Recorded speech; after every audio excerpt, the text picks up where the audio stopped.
Eid Mubarak to everyone. ये थी यशु की पहली ईद। अगर आपने मेरा चैनल सब्सक्राइब नहीं किया तो सब्सक्राइब कर दें। सो फाइनली यशु की ईद का ड्रेस जो है वो बनकर रेडी हो गया था। यार ये बहुत ही प्यारा लग रहा था गाइस। इसमें शीशे का काम कराया था और इसके साथ हमने इमरान खान वाली जूती भी ली थी।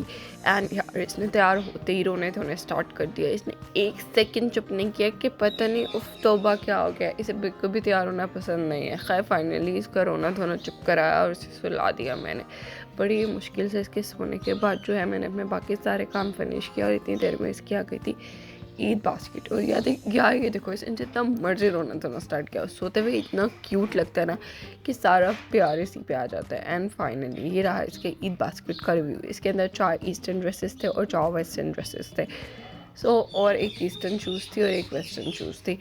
तो यार इसकी मम्मा ने बड़ी बदतमीज़ाना तरीके से जो है वो नेल पॉलिश लगाई कि भाई अब कुछ तो करना ही है। मैंने कहा बाद में खुद ही ठीक हो जाएगी। खैर फाइनली मैं दे देती हूँ इसकी बास्केट का रिव्यू।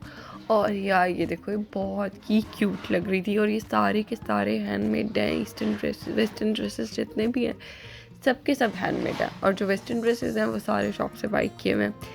यार ये देखो हमने सोचा था हम ब्लैक पे भी कढ़ाई कराएंगे बट ब्लैक पे इस टाइम पे कढ़ाई हुई ही नहीं। बट बाकी सारे ड्रेसेस पे जो कढ़ाई हुई थी वो बहुत ही क्यूट लग रही थी। और ये रहे इसके वेस्टर्न ड्रेसेस। ईस्टर्न ड्रेसेस जो हैं वो ये हैं, एक पैंट शर्ट और बाकी सारे जो हैं वो शॉर्ट्स और ट्राउज़र्स। और यार इस सब में सबसे स्पेशल वन मेरा ये है डॉगी वाला, क्योंकि बहुत ही क्यूट था। और इसका ट्राउज़र तो उससे भी ज़्यादा क्यूट था भाई। खैर फाइनली मैंने सोचा कि इसके ईस्टर्न ड्रेसेस और वेस्टर्न ड्रेसेस जो हैं वो अलग कर लेती हूँ। तो पहले जो है मैंने इसके ईस्टर्न ड्रेसेस रखे एंड देन जो है मैंने इसके वेस्टर्न ड्रेसेस रखे। और ये बास्केट इतनी अच्छी लगी ना मुझे, स्पेशली इन लाइट्स के साथ तो बहुत ही मज़े की लग रही थी। एंड ये रहे इसके वेस्टर्न ड्रेसेस की कलेक्शन। इसमें से ब्लैक ड्रेस जो है वो वाइट ड्रेस था जिसके ऊपर कढ़ाई नहीं हुई थी और इसकी मम्मा का भी ड्रेस ये रहा। तो फाइनली मैंने अपना ड्रेस निकाला जब तक कि सो रहा था। तो अपनी सारी चीज़ें निकाल के इसके साथ मैंने ली थी चूड़ियाँ। यार ये चूड़ियाँ बहुत ही महंगी हो गई हैं, सच में चूड़ियों का रेट इतना हाई हो गया ना उफ तौबा। एंड ये रहे मेरी छोटी छोटी झुमकियाँ। देन मैंने स्टार्ट कर दिया था मेकअप करना। तो सबसे पहले मैंने मेकअप में लगाया था फाउंडेशन। या मुझे कुछ समझ में नहीं आया था कि मुझे क्या करना चाहिए और क्या नहीं करना चाहिए। तो सबसे पहले मैंने ले लिया था फाउंडेशन। तो फाउंडेशन जो है मैंने सबसे पहले अपने फेस पे अच्छे से लगा लिया एंड इसको हाथों की मदद से मैंने अपने फेस पे अच्छे से ब्लेंड कर लिया था। यार ये फेस पाउडर इसकी मैं जितनी मर्जी तारीफ़ करूँ लिटरली मेरे लिए बहुत ज़्यादा कम है। ये मुझे इतना ज़्यादा पसंद है ना बहुत। और ये अगर हम वाटर बेस करके लगाते हैं तो ये उससे भी ज़्यादा मस्त हो जाता है। ऐसा लगता है जैसे आप किसी पार्लर से तैयार होकर आए हो। देन बारी आती है आई शेड्स की। तो यार मैंने अभी रिसेंट इसको बाय किया था और इसके अंदर एक साइड पे जो है वो शिमरी शेड्स है और एक साइड पे जो है बिल्कुल न्यूड शेड्स है। और ये इतने मज़े का लगता है ना बहुत। तो मैंने ऐसा सिंपल सा शेड लगाया लाइट ब्राउन सा और उसके ऊपर जो है वो लाइट गोल्डन शिमरी शेड दे दिया। वो इतना मज़े का आई मेकअप लुक आ रहा था ना बहुत। यहाँ पर मेरे साथ हो गया था एक हादसा। जैसे ही मैं टर्न हुई तो ये मेरा लाइनर जो है वो एक आइज़ पे लगा ही नहीं और एक आइज़ पे जो है वो बहुत ही ज़्यादा बर्बाद हो गया। मुझे इतना रोना आ रहा था कि अब मुझे दोबारा से फाउंडेशन लगाना पड़ेगा। खैर अल्हम्दुलिल्लाह एज़ यू नो कि मैं एक मदर हूँ और मेरे पास वाइप्स का हर टाइम होता है। तो जल्दी से मैंने उन वाइप्स से सेट कर लिया। तो इतनी देर में इसने रोने धोने मचा दिए थे। लिटरली इसके साथ आधा घंटा अलग बैठ के खेलता और भूल गई कि भाई मेरा मेकअप ख़राब हो गया है या कुछ भी। मतलब बच्चों के साथ ना आपको या तो ख़ुद बच्चा बनना पड़ता है या फिर आपको इनको संभालते संभालते ख़ुद को भूल जाना होता है। देन मैंने अगेन स्टार्ट किया मेकअप और फाइनली इस दफ़ा लाइनर जो है वो बिल्कुल परफेक्ट हो ही गया था। कम से कम मुझे ज़्यादा टाइम नहीं लगा, लेकिन बहुत ही दुख होता है जब आपका लाइनर ठीक ना लग रहा हो। यहाँ पर मैंने एक और लाइट गोल्डन शेड जो मेरी कोर पैलेट के अंदर है वो बहुत मज़े की लगती है और वो बहुत ज़्यादा वाजिया भी हो जाती है, तो वही लगा ली थी। उसके बाद ये लिप पेंसिल ये इतने मज़े की है ना, मतलब मुझे इसे ख़रीदने के बाद एक चीज़ जो है वो बहुत ही अच्छी लगी कि यहाँ पर जो है वो पैसा बर्बाद आप बिल्कुल नहीं कह सकते। आप इसे कभी सिंपल में लगा सकते हो, किसी भी लिपस्टिक के साथ लगा दो, ये इतनी प्यारी लगती है ना सच में। और ये लिपस्टिक भी मैंने रिसेंटली ली थी। मुझे लग रहा था कि रेड कलर मैंने कभी नहीं लगाया तो मुझे लगाना चाहिए। सो फाइनली मैंने जो है रेड लिपस्टिक भी ले ली।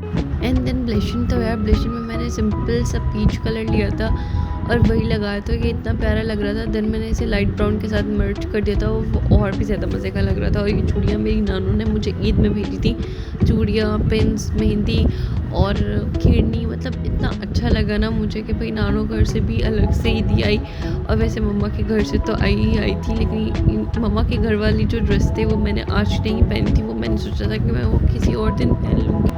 एंड फाइनली ये रहा मेरा कंप्लीट मेकअप लुक। उसके बाद बारी आ जाती है बालों की। तो ये सबसे ज़्यादा टेंशन होती है कि अब आपने बालों के साथ क्या करना है। एज़ यू नो कि ईद का टाइम है और आपको बहुत सिंपल रहना होता है। आप चाहो तो हैवी भी बन सकते हो, बट लिटरली मैं बहुत ज़्यादा सिंपल रुख ही रखती होती हूँ अपना। सो मैंने डिसाइड किया था कि मैं फ्रेंच ही बना लेती हूँ, बिकॉज इतना टाइम था भी नहीं, हमने ईद मिलने भी बाकी सबके घर जाना था और मैं सबसे ज़्यादा लेट हो गई थी। और यहाँ पे मुझे बातें भी सुनने को मिल रही थी कि भाई सब चले गए और तुम बैठी हुई हो।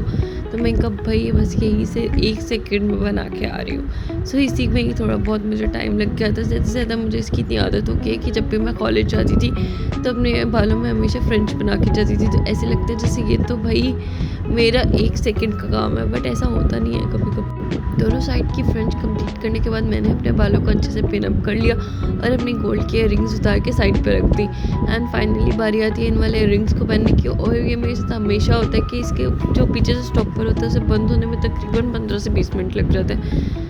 मुझे इतना गुस्सा भी आ रहा होता है इस टाइम पे कि भाई अब टाइम है तो नहीं, बट खैर छोड़ो। उसके बाद ये मैंने ली थी ब्लैक बैंगल्स, जो कि बहुत ही प्यारी लग रही थी और बहुत ज़्यादा क्यूट भी। और यार बैंगल्स का रेट इतना हाई हो गया कि सिंपल बैंगल्स 150 की, शीशे वाली बैंगल्स पर बैंगल 100 रुपीज़, इस तरह से जा रहा है रेट। इतनी देर में अशोक की एक और जगह से भी ईदी आ गई थी। बोस्की का सूट आया था और उसके साथ ये वाला फुस्सा आया था और ये इतना प्यारा लग रहा था ना बहुत। और ये अशोक का सेकंड ड्रेस भी हो गया, इसने आधे घंटे में अपना ड्रेस के साथ गंदा कर दिया था। ओ भाई फिर से इसके कपड़े चेंज होते हैं। लिटरली आज के दिन इसके 6 ड्रेसेस चेंज हो गए थे और मैं इतना थक गई थी ये सोचते हुए कि अब यार इतने सारे ड्रेसेस हो गए हैं तो इनको समेटूंगी कहाँ से। खैर यहीं पे करते हैं व्लॉग को एंड। अल्लाह हाफिज़, टेक केयर, होप सब ठीक होंगे। एंड थैंक यू इस वीडियो को लास्ट तक देखने के लिए। अगर आपने मेरे चैनल को सब्सक्राइब नहीं किया तो सब्सक्राइब कर दें और मिलते हैं नेक्स्ट व्लॉग।